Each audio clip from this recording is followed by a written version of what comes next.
നമസ്കാരം. മലയാളി വാർത്തയിലേക്ക് സ്വാഗതം. തൃശ്ശൂർ മഹാദുരന്തം അതിൻ്റെ നടുക്കത്തിലാണ്.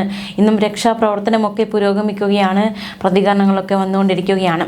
ഈ തൃശ്ശൂർ ഇവിടെ ഉണ്ടായ മഹാദുരന്തം അടുത്തുള്ള വീടുകളെ വരെ ബാധിച്ചു. അതായത് അടുത്തുള്ള സമീപത്തുള്ള വീടുകളുടെ ജനൽ പൊട്ടിത്തെറിക്കുന്ന സാഹചര്യമുണ്ടായി, ജനൽ ചില്ലുകൾ തകരുന്ന സാഹചര്യമുണ്ടായി. ചുറ്റുമുള്ളവരുടെ ഒരു അനുഭവം അവർ പങ്കുവച്ചിട്ടുണ്ട്. കുട്ടംകുളത്ത് സ്ഫോടന സ്ഥലത്ത് നിന്ന് വിളിപ്പാടകലെ പാടത്തിനരികിലെ ചിരമ്പൻ വീട്ടിൽ ഒരു പള്ളിപ്പെരുന്നാൾ ആഘോഷം നടക്കുകയായിരുന്നു. അതിൻ്റെ പേരിൽ ബന്ധുക്കൾ ഒത്തുകൂടി വളരെ സന്തോഷത്തോടെ ഇരിക്കുന്ന വേളയിലാണ് സമീപത്തെ ഈ വലിയൊരു ദുരന്തം സംഭവിച്ചിരിക്കുന്നത്. അവർക്ക് എങ്ങനെയാണ് അത് അനുഭവപ്പെട്ടത്, ആ മണിക്കൂറുകൾ എങ്ങനെയായിരുന്നു എന്ന് അവർ തന്നെ വെളിപ്പെടുത്തുന്നുണ്ട്. പെട്ടെന്നൊരു ഭൂമി കുലുങ്ങുന്ന ഉഗ്ര ശബ്ദം കേട്ടു. ജനലുകൾ ചിതറിത്തെറിക്കുകയായിരുന്നു. മാത്രമല്ല, കട്ടിലിൽ കിടന്ന കൈക്കുഞ്ഞിനെയും എടുത്ത് നിലവിളിച്ചുകൊണ്ട് ഇവർ പുറത്തേക്ക് ഓടി. കാരണം ഭൂമി കുലുക്കമാണ്, എന്താണ് എന്ന് അറിയുന്നില്ലല്ലോ. അപ്പോൾ അത്തരത്തിൽ ജീവനും കൊണ്ട് നിലവിളിച്ച് പുറത്തേക്ക് ഓടിയ സാഹചര്യമാണ് ഉണ്ടായത്. ചീരമ്പൻ ആന്റണി എന്ന വ്യക്തിയുടെ ഭാര്യ മറിയമാണ് ആ സമയത്തുണ്ടായ അനുഭവത്തെക്കുറിച്ച് മാധ്യമങ്ങളോട് പ്രതികരിച്ചിരിക്കുന്നത്.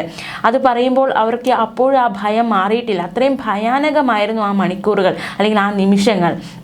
വീടിന് സമീപത്തൊരു വെടിക്കെട്ട് പുര പ്രവർത്തിക്കുന്നതിൻ്റെ അത് പലർക്കും, ഒരു പരിസരവാസികൾക്കൊക്കെ ഒരു ഭയം തന്നെയാണ്. എപ്പോൾ വേണമെങ്കിലും അപകടം സംഭവിക്കാവുന്ന കുറച്ചിടങ്ങളിൽ ഒന്നാണ് വെടിക്കെട്ട് പുര. അതിൻ്റെ ഒരു പരിഭ്രാന്തിയൊക്കെ പരിസരവാസികളുടെ ഉള്ളിൽ എപ്പോഴും ഉണ്ടായിരുന്നുവെന്ന് മറിയം വ്യക്തമാക്കുന്നുണ്ട്. അപകടങ്ങളൊന്നും ഉണ്ടായിട്ടില്ല ഇതുവരെയും ആ സ്ഥലത്ത്. എങ്കിൽ പോലും വീടിൻ്റെ നേരെ മുന്നിൽ നോക്കിയാൽ കാണാവുന്നിടത്തെ പടക്ക നിർമ്മാണശാലയെക്കുറിച്ച് പരിസരവാസികൾ പലപ്പോഴും ഒരു ആശങ്ക അല്ലെങ്കിൽ ഒരു പരിഭ്രാന്തി അല്ലെങ്കിൽ ഒരു ഭയം അതൊക്കെ പങ്കുവച്ചിട്ടുണ്ട്. ഇവിടങ്ങളിൽ 2 കിലോമീറ്ററോളം ചുറ്റളവിലാണ് വീടുകളിലെ ജനൽ ചില്ലുകളും വാതിലുകളും തകർന്നത്. അപ്പോൾ എത്രമാത്രം അല്ലെങ്കിൽ എത്രമാത്രം ഉഗ്രസ്ഫോടനമായിരുന്നു നടന്നതെന്ന് നമുക്കിതിൽ നിന്ന് തന്നെ വ്യക്തമാണ്. കിലോമീറ്ററോളം ചുറ്റളവിലുള്ള വീടുകളിലെ ജനൽ ചില്ലുകളും വാതിലുകളും വരെ തകർന്നു പോയി ഈ ഉഗ്രസ്ഫോടനത്തിന് പിന്നാലെ.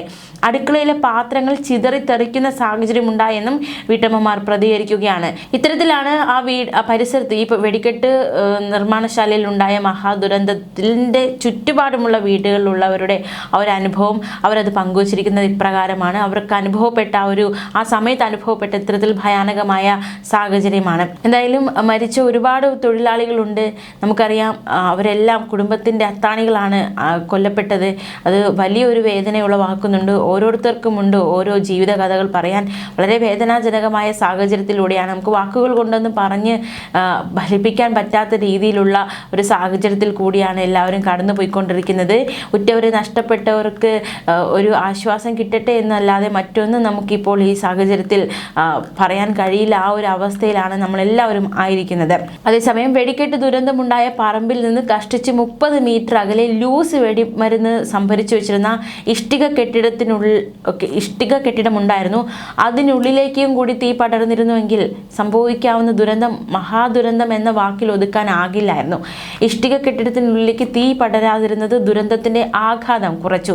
കുഴിമിന്നലും ഡൈനുമടക്കം വെടിക്കോപ്പുകൾ നിർമ്മിക്കാനുള്ള കരിമരുന്ന് ചാക്കിലാക്കി സൂക്ഷിച്ചിരുന്നത് ഇഷ്ടിക കൊണ്ട് നിർമ്മിച്ച ഷെഡിനുള്ളിലാണ്.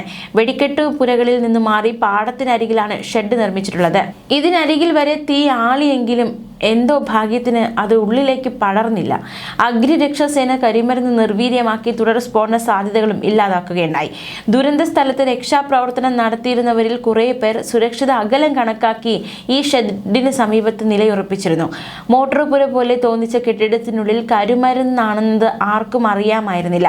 വെടിക്കെട്ട് പുരയുമായി ബന്ധപ്പെട്ട് പ്രവർത്തിച്ചിരുന്ന ചിലർ അപകട സ്ഥലത്ത് ഓടിയെത്തിയപ്പോഴാണ് പുറത്ത് ഷെഡിലും കരിമരുന്നുണ്ട് എന്ന് മനസ്സിലാക്കാൻ സാധിച്ചത്. ഇതോടെ പോലീസും അഗ്നിരക്ഷാ സേനയും ചേർന്ന് ഇവിടെ നിന്ന് ആളുകളെ ഒഴിപ്പിച്ചു. ഈ ഷെഡിന് സമീപത്തെ ചെടികളെല്ലാം കത്തിക്കരിഞ്ഞ നിലയിലാണ് ആയിരിക്കുന്നത്.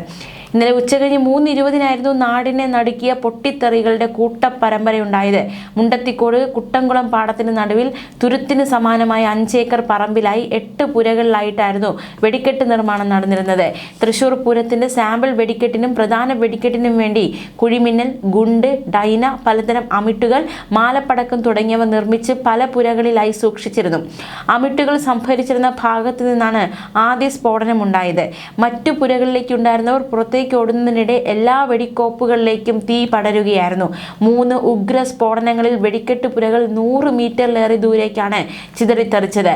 പറമ്പിന് ചുറ്റുമുള്ള പാടത്ത് 100 മീറ്റർ ചുറ്റളവിലേക്ക് വരെ ശരീരഭാഗങ്ങൾ, അതായത് അവിടെ ഉണ്ടായിരുന്ന മനുഷ്യരുടെ ശരീരഭാഗങ്ങൾ തെറിച്ചു വീഴുന്ന സാഹചര്യമുണ്ടായി. സമീപവാസികളൊക്കെ ഓടിക്കൂടി രക്ഷാപ്രവർത്തനം നടത്താൻ ശ്രമിച്ചു. പക്ഷേ നമ്മൾ കഴിഞ്ഞ ദിവസങ്ങളൊക്കെ കണ്ടതിന് അഗ്നിശമന സേന എത്തി, പോലീസ് എത്തി. പക്ഷേ ഈ തുടർ സ്ഫോടനങ്ങൾ അത് വളരെ ഭയാനകമായിരുന്നു. രക്ഷാപ്രവർത്തനം നടത്തുന്നതിനിടയിൽ തന്നെ സ്ഫോടനങ്ങൾ ഉണ്ടാകുന്ന സാഹചര്യമുണ്ടായി. അതുകൊണ്ട് തന്നെ അവിടേക്ക് അടുക്കുക എന്നത് വലിയൊരു കടമ്പ തന്നെയായിരുന്നു. പുറത്തേക്ക് തെറിച്ചു വീണ ശരീരങ്ങൾ പോലീസും അഗ്നിരക്ഷാ സേനയും എത്തി ആംബുലൻസുകളിൽ മെഡിക്കൽ കോളേജിലേക്ക് മാറ്റുകയായിരുന്നു.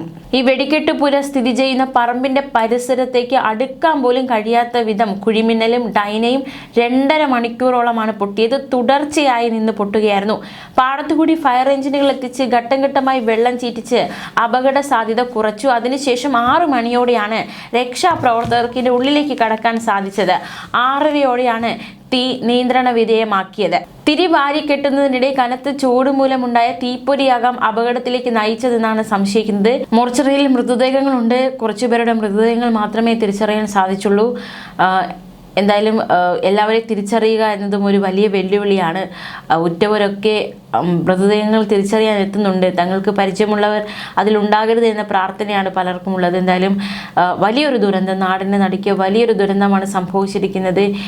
പ്രധാനമന്ത്രി നരേന്ദ്രമോദി അടക്കം അനുശോചനം അറിയിക്കുകയും സഹായ വാഗ്ദാനങ്ങൾ പ്രഖ്യാപിക്കുകയും ചെയ്തിട്ടുണ്ട്. അത്യാഹിത വിഭാഗത്തിൽ എത്തിച്ച ശരീരഭാഗങ്ങൾ വേഗത്തിൽ മോർച്ചറിയിലേക്ക് മാറ്റുന്നതിന് അധികൃതർ ശ്രദ്ധിച്ചു. ഇടതടവില്ലാതെ മെഡിക്കൽ കോളേജിലേക്ക് ആംബുലൻസുകൾ വന്നുകൊണ്ടേയിരുന്നു. അക്ഷരാർത്ഥത്തിൽ മനസ്സ് മരവിപ്പിക്കുന്ന കാഴ്ചയാണ് അവിടെ നിന്നും പുറത്തു വരുന്നത്. ന്യൂസ് ഡെസ്ക് മലയാളി വാർത്ത.